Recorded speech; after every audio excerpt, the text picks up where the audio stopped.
My name is Colby Raines. I'm 45 years old and I live in Fort Collins, Colorado. For the last 20 years, I worked in industrial maintenance, fixing machinery, troubleshooting hydraulic systems, keeping production lines running. It's not glamorous work, but it's honest, methodical. You learn to pay attention to the small things, the warning signs before something breaks down completely. That skill, it turns out, applies to more than just machines. I was with Maya for over 11 years. We met at a diner off Highway 287 back in 2013, when I was still working the graveyard shift at a food processing plant. She was a waitress then, 30 years old, and studying to be a medical assistant. We built a life together, or at least I thought we did. Those years weren't easy. We had debt from her student loans, credit cards maxed out from emergencies, cars that broke down more than they ran. We lived paycheck to paycheck, splitting rent on a cramped two-bedroom apartment in Fort Collins that smelled like the Thai restaurant downstairs. Our combined income was maybe $55,000 a year if we were lucky. But I believed in us. I believed we were in it together, building towards something better. Maya would talk about the future sometimes. A house with a yard, maybe a dog, vacations we'd take once things settled down. I held on to those conversations like they were blueprints. Then everything changed. In early June of 2024, I won $10 million in the Colorado State Lottery. I still remember the moment I checked the numbers on my phone, sitting in my truck during lunch break. 6 numbers, all matching. My hands shook so hard I dropped the phone twice. I called Maya immediately, voice cracking with excitement. She screamed, she cried, she said all the right things. We're free, Colby. We're finally free. If you enjoy stories of cold-blooded revenge and gripping plot twists, like this video and subscribe to the channel now. There are brand new, unreleased stories here every day, each one more intense than the last. For about a week, everything felt perfect. We made lists of things we'd always wanted, sensible things mostly. Pay off the debt, buy a modest house, maybe help her sister with medical bills. Maya seemed happy, or at least I wanted to believe she was. But then, something shifted. It was subtle at first, like a bearing starting to wear out before it seizes completely. She stopped engaging when I talked about our plans. I'd bring up houses we could look at, and she'd just nod, eyes on her phone. "Whatever you think is best," she'd say, distracted. She started taking her phone everywhere, even to the bathroom. The screen was always tilted away from me. Password changed. When I asked about it casually, she said her work required better security now. Something about HIPAA compliance at the clinic where she worked as a medical assistant. Then came the work trips. Maya had never traveled for work before. She was at a small family practice. They barely had budget for printer paper, let alone sending staff to conferences. But suddenly, in July and early August, there were 3 trips in 6 weeks. Denver, Albuquerque, Santa Fe, always last minute, always vague about the details. "It's continuing education credits," she explained, throwing clothes into a duffel bag one Thursday evening in mid-August. "The clinic is covering it. I have to go, Colby." I didn't say anything. I just watched her pack. Watched the way she carefully folded a dress I'd never seen before. Black, form-fitting, definitely not something she'd wear to a medical seminar. Watched her slip a new tube of lipstick into her makeup bag. She kissed me goodbye at the door. It felt like kissing a stranger. When she came back from that 3rd trip, something was different in her eyes. A kind of distance that hadn't been there before, even during our hardest years. She moved through our apartment like she was already gone, just going through the motions until she could leave for real. Then one morning in late August, I woke up and she was gone. No argument, no dramatic confrontation, just gone. There was a note on the kitchen counter, written on the back of a grocery receipt in her looping handwriting. "I need time to think. Don't look for me." Half her clothes were missing, her toiletries, the photo of her mother she kept on the nightstand. But she'd left behind the things we'd accumulated together, the cheap furniture, the dishes, the life we'd supposedly built. I stood in that silent apartment, note in hand, and I wasn't surprised. Not really, because by then I already knew. I'd known for weeks, The truth is, I'd seen it coming long before she left, maybe even before the lottery win. You spend enough years with someone, you learn their patterns.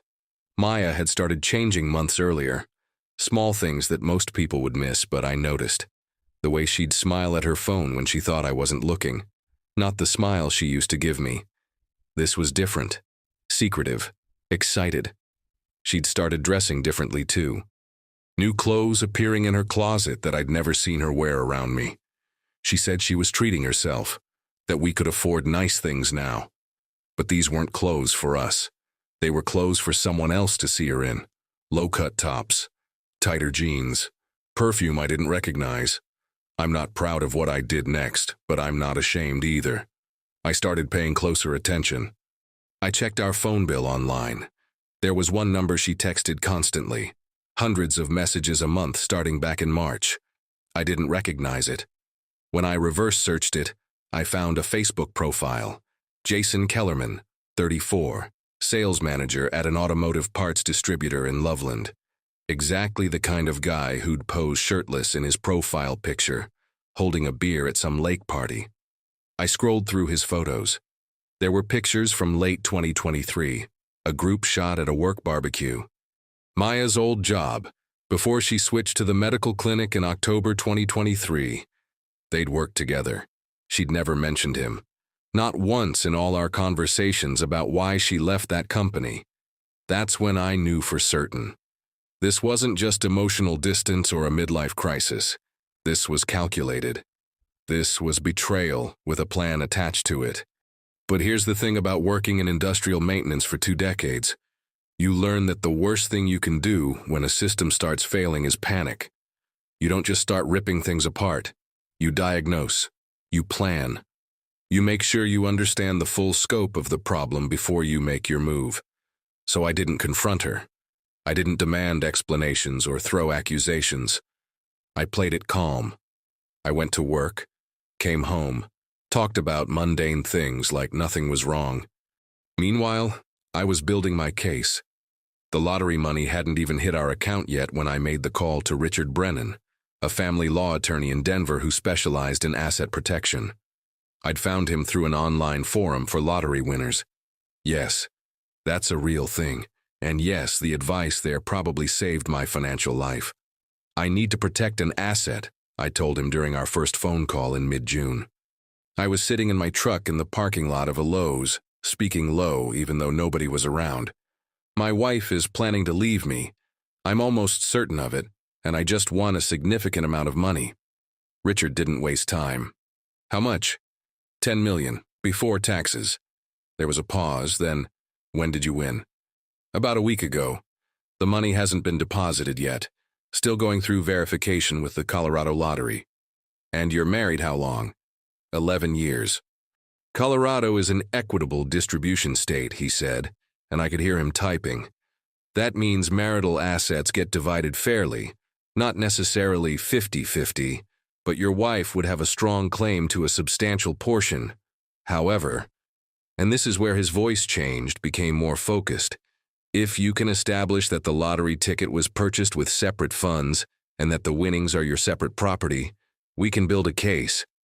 But we need to move fast and we need to be airtight about this. Over the next 2 weeks, Richard and I worked through every detail. I provided receipts showing I'd bought the lottery ticket with my own paycheck before any of the money was deposited into our joint account. We documented my purchase history, my banking patterns, everything that could establish the ticket as my individual property, not a marital asset. But Richard took it further. Colby, I'm going to be straight with you. Even with all this documentation, a good divorce attorney could argue that the ticket was purchased during the marriage using marital funds, regardless of which specific account it came from. Colorado courts don't always see things our way. We need a stronger barrier. What do you suggest? I asked. We create a Delaware LLC before the money hits your account. You assign the lottery winnings directly to the LLC as your separate property. The company owns the asset, not you personally, and definitely not you jointly with your wife. We structure it so that if she files for divorce, there's no marital asset to divide. The LLC isn't community property.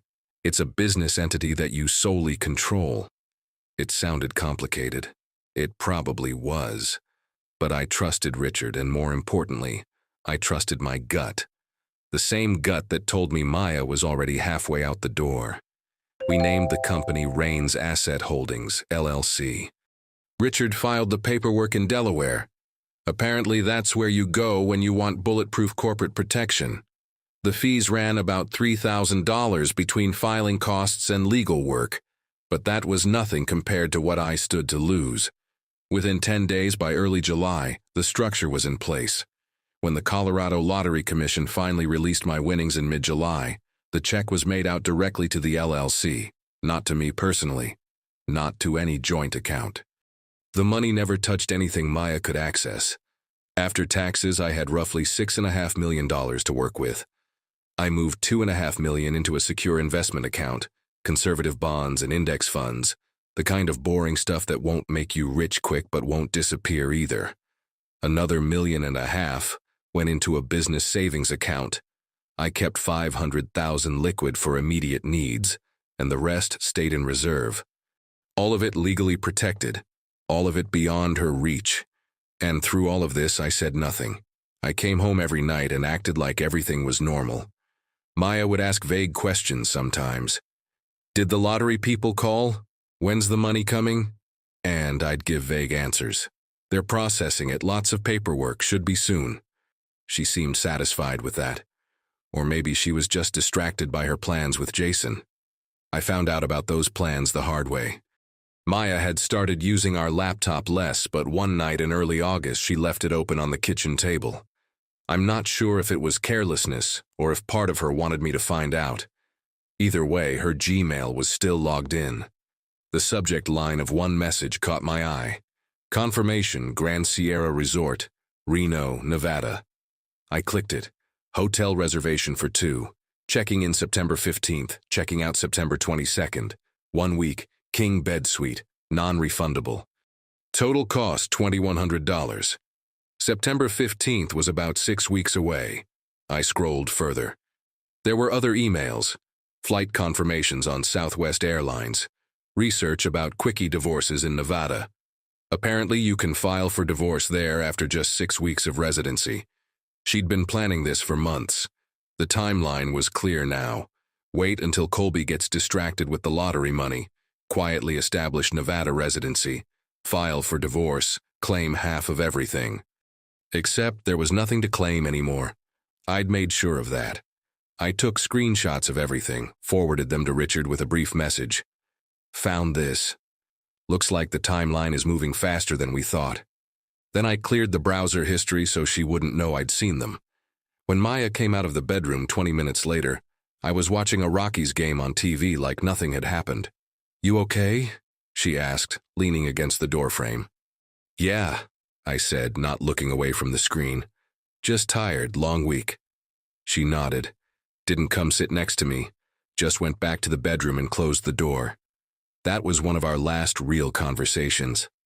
The morning Maya left was a Tuesday, August 27th, 2024. I know because I'd taken the day off work, told my supervisor I had a dentist appointment. I wanted to see exactly how she'd do it, whether she'd have the guts to say goodbye to my face or if she'd just slip out like a thief. She chose the latter. I pretended to be asleep when she got up at 6:30. Heard her move quietly through the apartment, gathering last-minute items. Heard the zipper of her suitcase, the clink of her keys, then the front door opening and closing with a soft click that seemed to echo through the entire apartment. I got up and found the note, read it once, then placed it in a plastic document sleeve and photographed it from multiple angles. Evidence. Everything was evidence now. The apartment felt different without her. Emptier, yes, but also cleaner somehow. Like a contaminated system that had finally been flushed out. I made coffee, sat at the kitchen table, and waited. I knew what was coming next. It took 3 days. The first email arrived Friday morning, August 30th. "Colby, I'm sorry for leaving like that. I just needed space to clear my head. This has all been so overwhelming. Can we talk?" I didn't respond. 2 more emails that weekend, each one slightly more desperate. Please, Colby, I know I handled this badly. I just want to explain. Then, you're ignoring me and it's not fair. We need to discuss our situation. Our situation. That's what she called it. Not her betrayal. Not her months of planning to rob me blind. Our situation. Monday brought a phone call. I let it go to voicemail. Her voice sounded strained, artificial. Colby, this is childish. We're adults. We have things to work out, financial things. You can't just shut me out, call me back. I deleted it. Tuesday, she tried a different approach, a text message. I talked to a lawyer. I have rights. Half of that lottery money is mine and you know it. We can do this the easy way or the hard way. There it was. The truth finally crawling out into the light. No more pretense about needing space or time to think. Just the bottom line. She wanted the money. I forwarded the text to Richard. His response came back in under 5 minutes. Perfect. She just documented her own motive. Don't respond. Let her keep digging. She did. Over the next week, the messages escalated. Angry texts, voicemails where I could hear Jason's voice in the background, coaching her. Tell him you'll go public. Tell him you'll make this messy. One message particularly stood out. I know you got the money already, Colby. I checked our joint account and there's nothing there. What did you do with it? That's marital property and you're hiding assets. My lawyer says that's illegal. Her lawyer. She'd actually hired someone, probably with money she didn't have, expecting a big payday at the end. I almost felt bad for whoever took her case. Almost. I still didn't respond to any of it.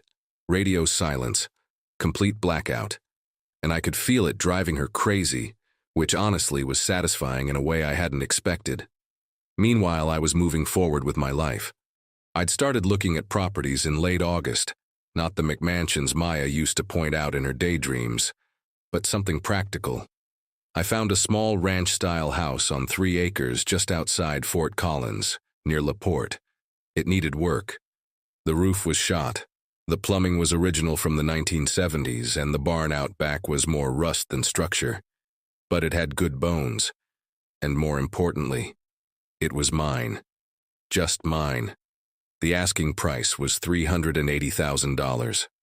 I paid cash through the LLC, closed in 2 weeks by mid-September. The deed never had Maya's name on it. Hell, it didn't even have my name on it directly. Raines Asset Holdings, LLC, was the owner of record. I also started working on another idea, something that had been in the back of my mind for years.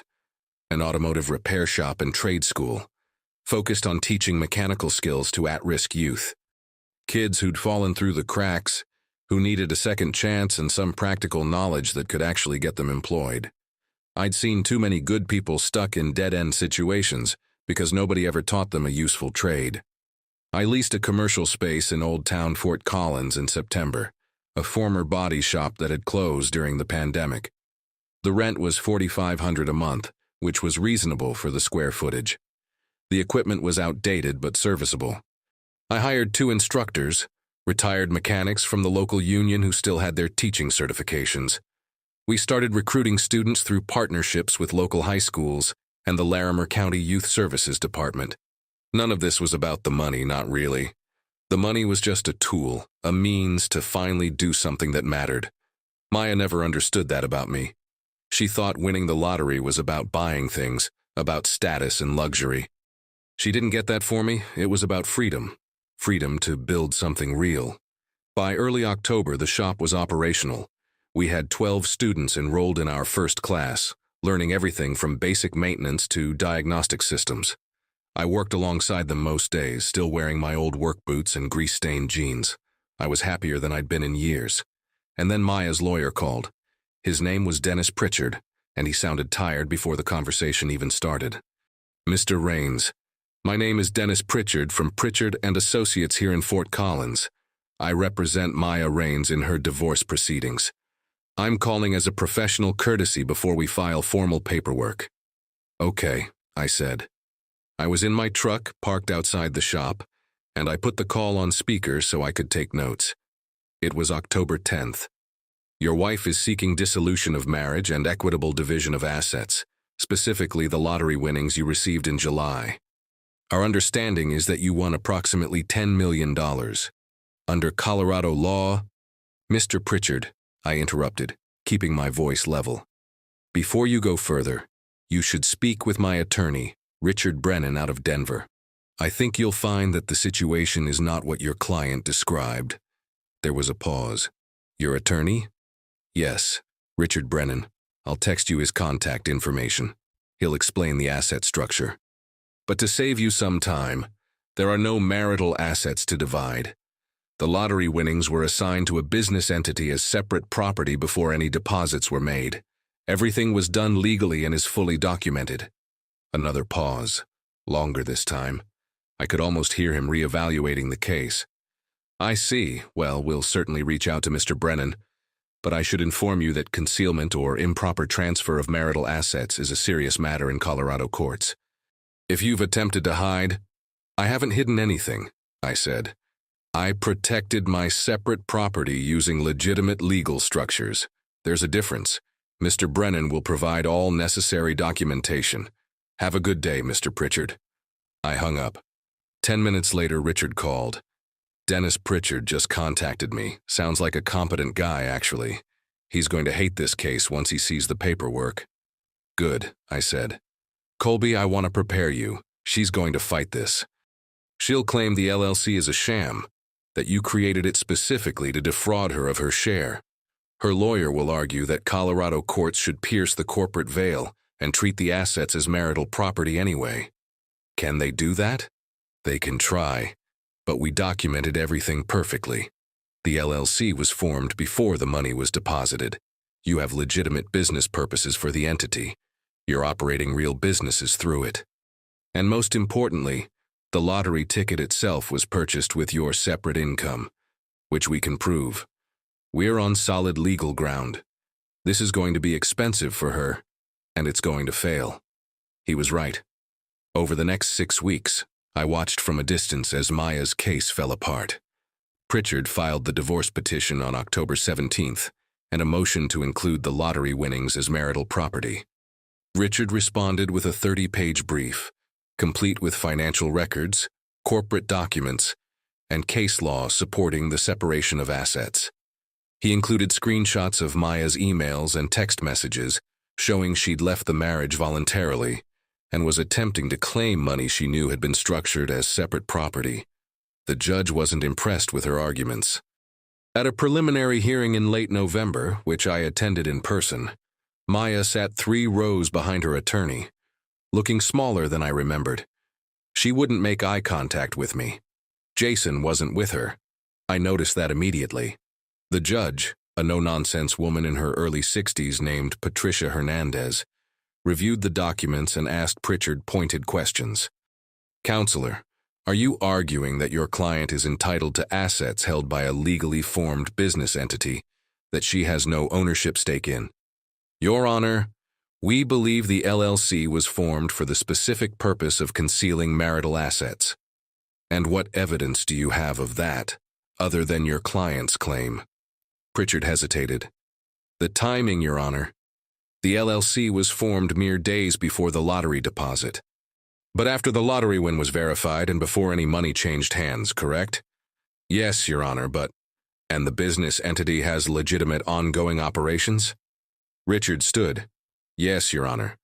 Mr. Raines operates 2 active businesses through Raines Asset Holdings, a vocational training facility and a residential property, both generating independent revenue and serving valid business purposes beyond asset protection.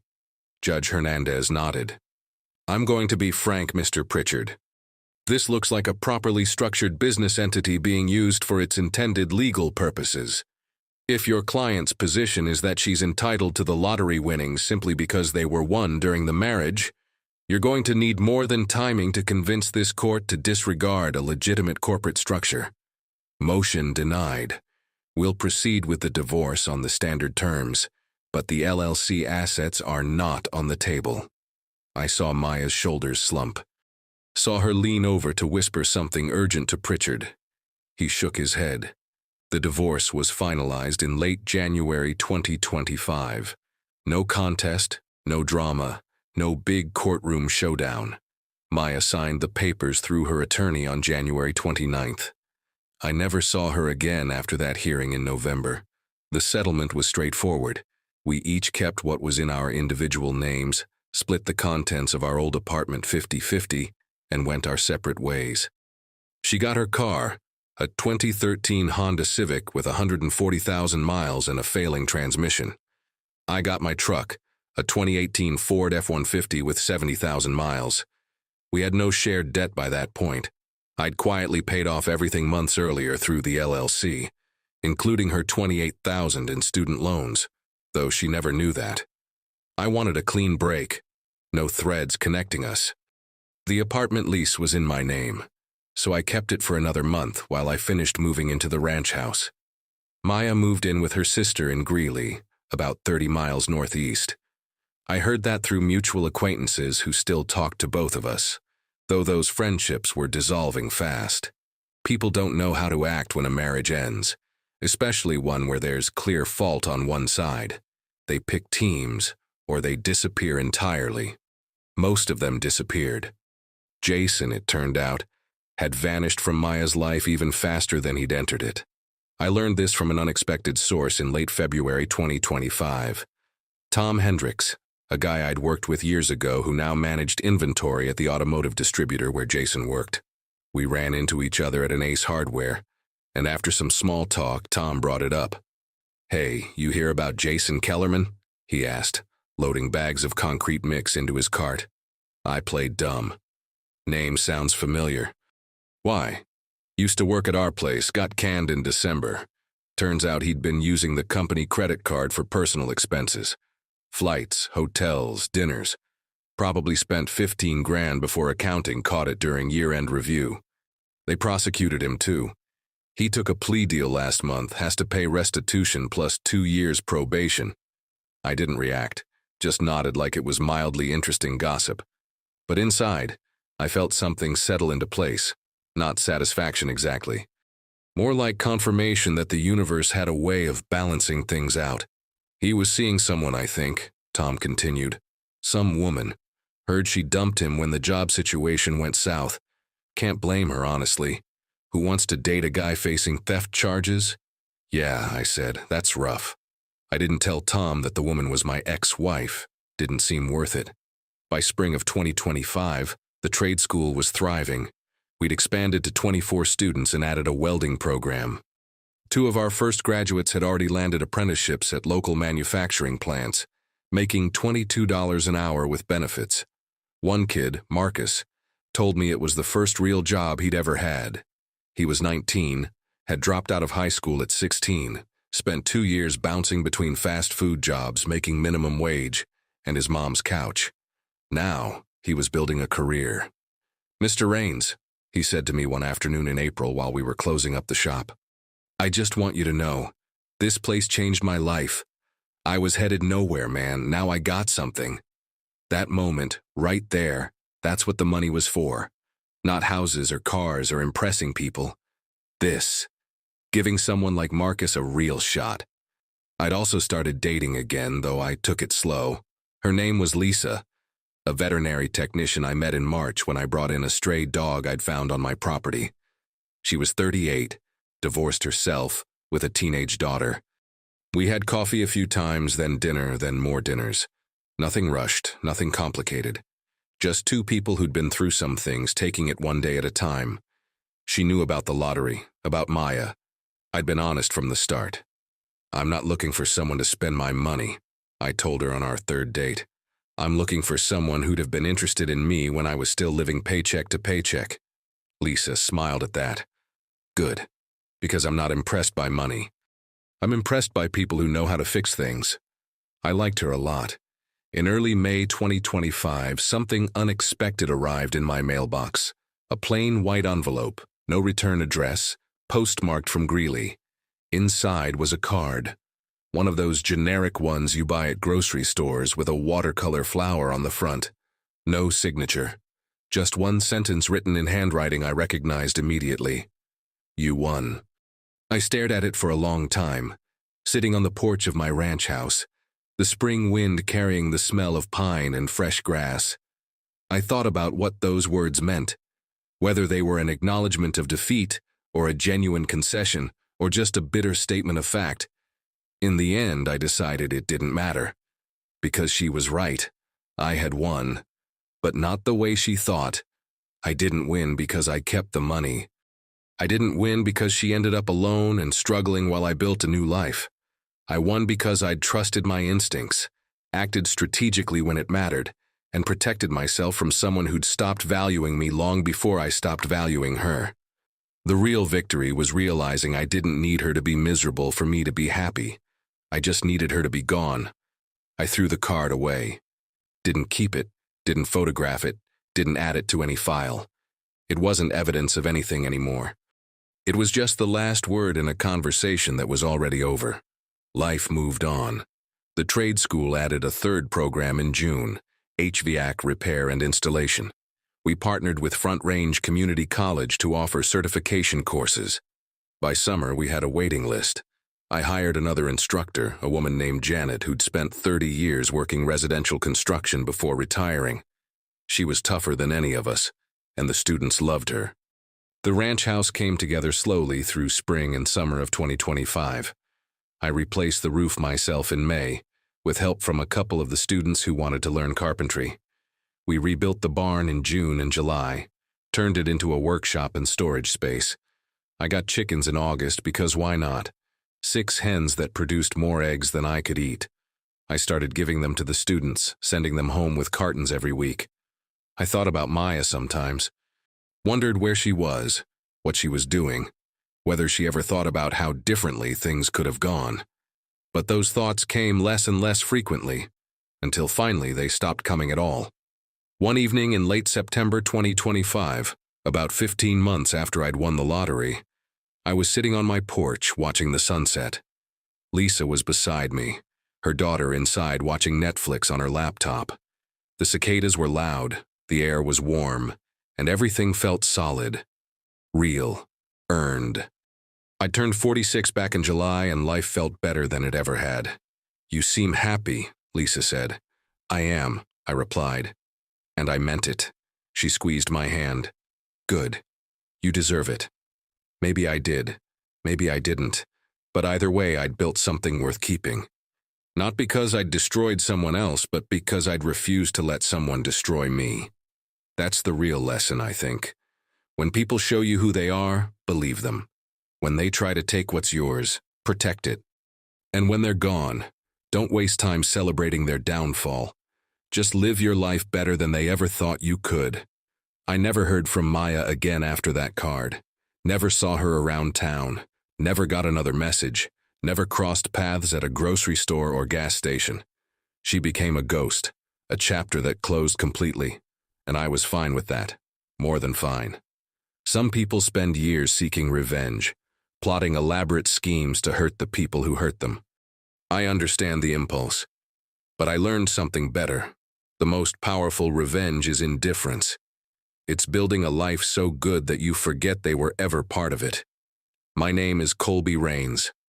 I'm 46 years old now. I own a successful trade school, a small ranch, and a life I'm proud of. I sleep well at night. I help people. I'm in a relationship with someone who values me for who I am, not what I have. And the woman who tried to take everything from me, she's just someone I used to know.